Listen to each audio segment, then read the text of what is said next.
All right, the Tennessee Titans fall to the Indianapolis Colts 19-17. The Titans fall to 1-1 on the season. We're here with Justin Beasley. Justin, you and I were both at the game. The Titans went into the fourth quarter with the lead, and they could not hold it. The Colts got 6, and 19-17 was the result. What's your takeaway of that fourth quarter?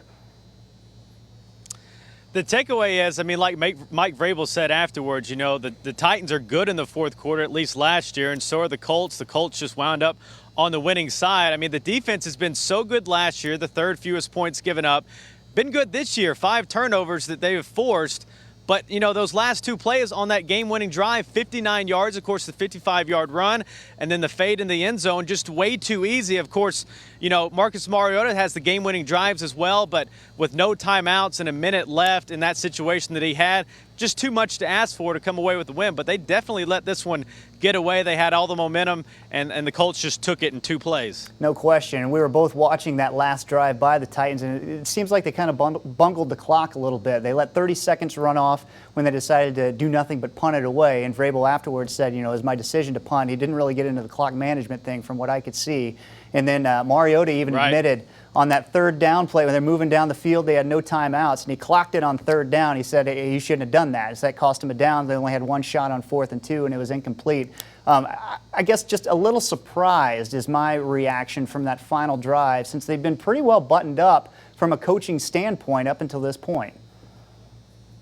Yeah, Mike Vrabel, a former New England Patriot, if anything, he's a good situational coach. The Titans were not good situationally in this one. Of course, they tried to get the Colts to go off sides before electing to punt, but they could have used those extra seconds on that last drive for Marcus Mariota. And I don't know if that's an Arthur Smith thing in his first year as being an offensive coordinator, but Marcus Mariota was pretty candid in his post-game presser, said he should not have spiked that, should have run another play.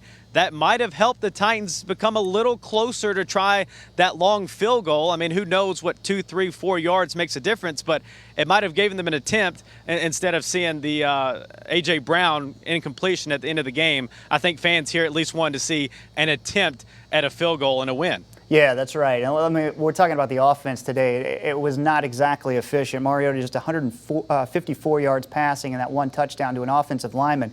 Just 1 for 10 on third down. Third down really the key stats today. 1 for 10 for the Titans, and then the Colts were 7 for 14, and that's a huge story in this game.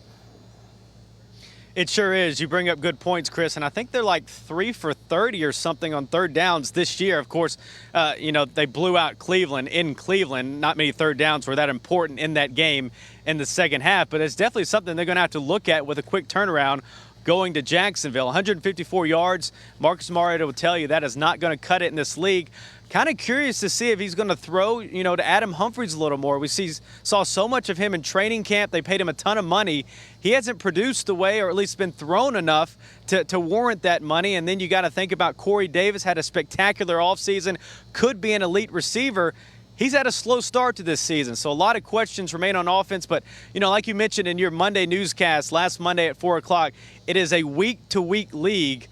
We might see something completely different Thursday from the Titans, because we sure did today as opposed to what we saw in Cleveland. Well, for Titans fans' sake, we better see something different on Thursday. You know what I'm saying? Yeah, to your point, Corey Davis, three catches for 38 yards today. Adam Humphries, 2 catches for -1 yard. That gives Humphries, if I do my math correctly, 3 catches for 4 yards this season. They signed him to a 4-year contract worth $36 million.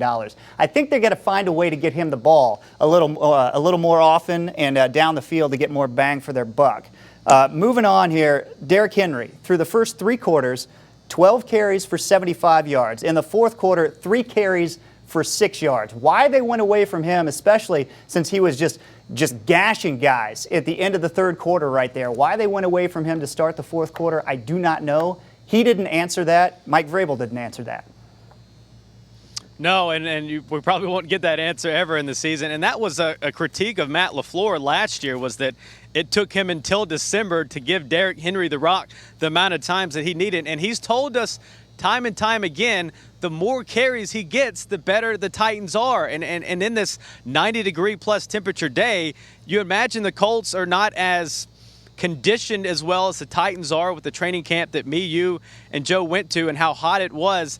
they didn't give them the rock as many times as they needed to. And this one might be a game where you look back and you say, yeah, if we gave Derrick Henry the ball, maybe there's a different result here today. Could be. Every game, of course, is important. I love this stat. 3-19 in their last 22 attempts against the Indianapolis Colts. There's something psychological there. Yes, it's Andrew Luck, but today there was no Andrew Luck. So there's something there that they got to get fixed before the next time they see him. Lastly, quick turnaround Thursday against the Jacksonville Jaguars. Jags lost today, but the Titans need to win in the worst way, not only for the win column, but also in the division, and it's on a short week. Yeah, pretty memorable game the last time these two teams met on a Thursday night. Derrick Henry's 99-yard run. The Titans just blew out the Jags. Some could argue the Jags stopped playing that late in the season. They didn't really have anything to play for. Desperate times in Jacksonville. I don't have a pulse on the locker room, but I'd imagine at 0-2 for a team that went to the AFC Championship and had a lead over the Patriots 2 years ago. I imagine they're not happy with that 0-2 start. They're going to be desperate for a win in Jacksonville on a Thursday night. It is a quick turnaround for Tennessee, but if that is a plus for the Titans, they can put this one away quick because they have to move on to Jacksonville with that game on Thursday, Chris. Yeah, that's right, Justin. All right, Tennessee definitely desperate for a win, too, coming off that fourth quarter collapse they had today.